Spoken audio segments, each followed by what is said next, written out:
Assalamualaikum warahmatullahi wabarakatuh. Perkenalkan, nama saya Isulak Ramadan. Baik, di sini saya akan menjelaskan tentang waris dalam kandungan. Nah, dalam pembagian waris itu ada dua syarat. Yang pertama yaitu syarat yang penting, yaitu adanya seorang yang sudah meninggal.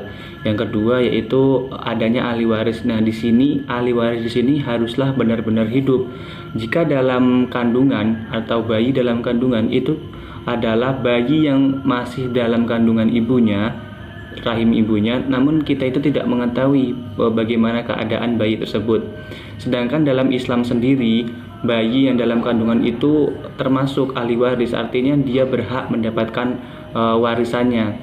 Dan menurut para ulama, itu ada dua syarat yang terpenting ketika bayi ingin mendapatkan warisan. Yang pertama itu bayi itu telah ada. Maksudnya telah ada adalah bayi itu telah ada saat ayah itu meninggal dunia. Dan yang kedua yaitu bayi itu lahir ke dunia dengan selamat. Menurut para ulama, selamat ini diisyaratkan adalah ketika bayi tersebut lahir, bayi tersebut mengeluarkan suara, sebuah tangisan atau apa yang itu mengeluarkan suara atau sebuah gerakan. Itu adalah menurut para ulama. Nah, di sini saya akan memberikan sebuah contoh kasus tentang bayi dalam kandungan. Nah, baik, saya di sini memberikan sebuah kasus, yaitu seorang suami meninggal dunia, meninggalkan istri, ibu, dan bapak. Nah, istri tersebut itu sedang hamil. Nah, bagaimana pembagian warisannya jika anak dalam kandungan ibunya tersebut adalah seorang perempuan? Nah, cara penyelesaiannya, harta warisannya itu 480 juta. Asal masalahnya itu 24. Nah, kenapa saya memilih asal masalah 24? Karena saya sebelumnya mengambil penyebut masing-masing. Penyebut itu diambil dari bagian 1/6, 1/2, dan 1/8.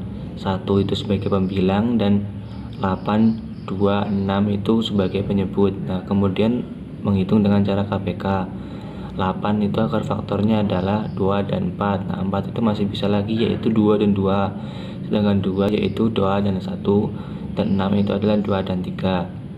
Nah, kemudian hasilnya itu dilingkarin, dan kemudian semua yang dilingkarin itu dikalikan. Nah, dikalikan itu ketemunya adalah 24 sebagai asal masalah, dan kemudian asal masalah tersebut bisa memudahkan kita untuk mencari siham masing-masing. Kan tadi kita udah mengetahui bagaimana cara menentukan asal masalah tersebut. Nah, kemudian kita kalikan masing-masing, yaitu sejumlah 480 juta. Nah, istri itu mendapat 60 juta, bayi yang perempuan tadi mendapat 240 juta, ibu itu mendapat 80 juta, dan bapak juga mendapatkan 80 juta. Hasilnya adalah 460 juta. Nah, kan tadi setelah dibagi itu masih ada sisa. Nah, kemudian sisanya tersebut akan diberikan kepada bapak. Saya juga memberikan sebuah kasus kembali, yaitu seorang suami itu meninggal dunia. Beliau juga meninggalkan istrinya ini sedang hamil, ibu dan bapak. Nah, bagaimana pembagian harta waris jika anak dalam kandungan ibunya tersebut adalah seorang laki-laki? Cara penyelesaiannya itu sebagai berikut. Harta warisannya itu juga 480 juta, asal masalahnya 24. Kenapa 24? Teman-teman bisa melihat sebelumnya tadi bagaimana mencari asal masalah, dan kemudian itu dikalikan 480 juta. Nah, ketemunya adalah buat istri 60 juta, buat anak laki-laki itu 260 juta, ibu itu 80 juta, bapak 80 juta. Dan setelah itu ditambahkan hasilnya adalah 480 juta. Artinya harta warisnya ini di sini terbagi habis jika bayi tersebut adalah laki-laki. Jika seorang bayi tersebut lahir, kemudian dia tidak menunjukkan tanda kehidupan, artinya meninggal, maka bayi tersebut tidak akan mendapatkan warisan, dan warisan tersebut akan dibagikan kepada ibu, bapak, dan istri yang seperti contoh kasus tadi, tapi anak tidak akan mendapatkan bagian. Kasus ini akan terjadi jika bayi tersebut lahir dengan dalam keadaan selamat. Tanda-tanda selamat adalah yang seperti saya jelaskan tadi di awal.